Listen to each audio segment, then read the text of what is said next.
James, you getting your what's going on with your football coaching duties these days? We got two of our big three committed. They and Tramel Jones Jr. He's obviously committed to Florida State. Our safety Hilton Drake Stubbs committed to Miami. Getting a really good one right there. Like that is like that kid is dynamic. One of our better, might be one of our best players. And then August 30th is when the last one of our big three, Jamie French, the 5-star wide receiver, he'll commit. He'll commit between Texas, LSU, Miami, and Tennessee. I believe those are the 4 schools that he's between. So, do you have any decent leans on either one of these? Got a feel for it? I think it's Texas, but Miami fans, you never know. He may want to stay in the state of Florida or stay closer, and then Georgia fans, you might be able to if you guys can keep working and they can sneak a visit in. You never know what's going to happen when it comes to that as well. But Jamie's keeping it pretty close to the vest. Here, go ahead, use the button. Got a safety in Max Redman who just committed for 2025, 64 tackles, 10 tackles for loss, 3 sacks, 2 picks, West Palm Beach, Florida. Doesn't necessarily look to be a prospect that's going to come in and contribute right away, but developmental player, and he makes the choice for Florida State. Do you know anything about him? Yeah, he's what you want to do with guys like that, smaller school, really athletic, plays basketball as well. One of those guys that kind of freaks the net, does it like a dunk, do all the different things that you want him to do. You bring him in and you actually develop him where he plays both sides of the ball. So he's I think I saw somewhere where he averages like 110 plays a game. So he's playing a tremendous amount of football, and he's that good to his team. I think he's probably a little bit better than the 3-star ranking that he gets. I'm gonna be honest with you. I went on a rant the other day. I have no idea how they make their rankings because a guy can perform all summer and go to all your camps and be one of the top people and then drop spots. So I have no idea how they do that. But this kid right here is somebody that I think, with Pat Surtain, and he has a type. When they recruit these guys, I try not to give them too much flack about if they're blue chip or not, because I've seen what the results are on the field. So, and again, he reminds me a little bit of a Shaheem Brown. Shaheem Brown is going to probably be one of our better players this year on the defense, and he was a 3-star as well when he came into Florida State. So I'm excited about Max. Be honest with you, I get my Mandarin bias. Wish we would have went after Drake Stubbs a little bit harder, but at the same time, this kid is not chopped liver either. All right. George is stopping by. Of course, we appreciate George, the Renegade Report. What's going on today, George? Running a few minutes behind today, but we made it in just under the time. What's going on, fellas? Talking a little Max Redman, I take it. We are. Mm-hmm. We're doing it. Got anything to chip in? Yeah, just to add on a little bit to what James said. This is one where when you've signed 10 blue chips in a row, people are going to pick it apart. They're going to say, oh, well, it's a 3-star. They're going to find any excuse why any number of players he could have signed over them. And you heard it from James. I would have loved to have gotten Drake Stubbs. There's the kid, Ladarian Clarity, who we're after, who it's looking like could end up being at Ole Miss because some other names we're after.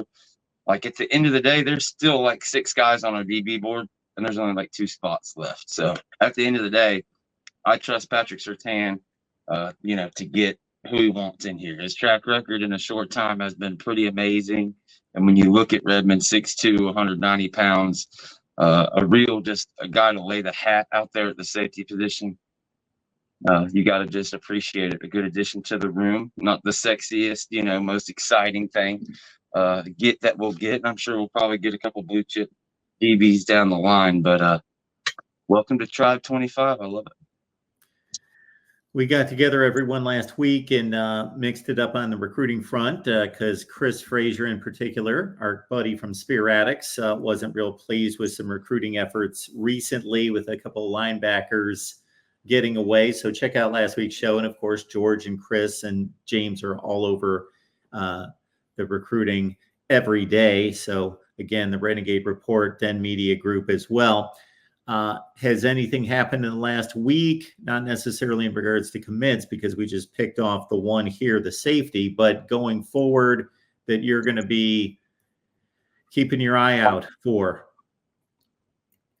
Right now you have Josh Petty and Ty Haywood are two guys across the offensive line that you're going to be looking toward their recruitments. Obviously, those are guys that everybody's coveting, really big-time prospects. Got to keep pushing toward. You sign those two, you're going to probably have one of the better offensive line classes in the nation. You also have Byron Lewis, and I just said Ozempic, but I know that's not his name. I have no idea how to say his name, but he's from out of Georgia. Usman Chroma. There we go. Usman Chroma. Really good running back. But you got, again, that's four guys right there on offense. You get those, and then you completely change, as well as another wide receiver prospect that we're looking at.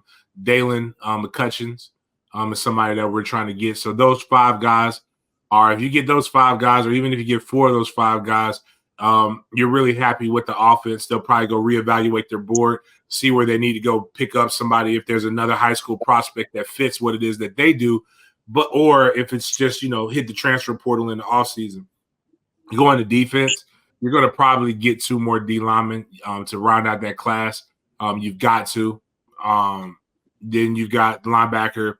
There's a couple guys that we're going to try to continue to flip, really. But with Tavion Wallace, who just committed to Arkansas, you're going to continue to try to keep pushing to get him to flip back from Arkansas to Florida State. That recruitment, I believe, should go down to the end. And then what George just talked about, you got Clarity, aka Squirrel, but it is looking like he's going to be an Ole Miss lean, along with is it Onus, which we joke to call, he's British. They call him Snowfall after a British black actor here in the States on a show called Snowfall. You have him, and I think there's some guys that they'll continue to pick up there, but our board, they're pretty high on bringing in high caliber players to raise the floor. And then they're going to attack how they normally attack. I saw a colleague, Chris Nee, say he thinks that this class will be between 15 and 20. I doubt very seriously we'll be on the 15 end, I believe. But if 19 is what we've signed the last 2 years, I believe.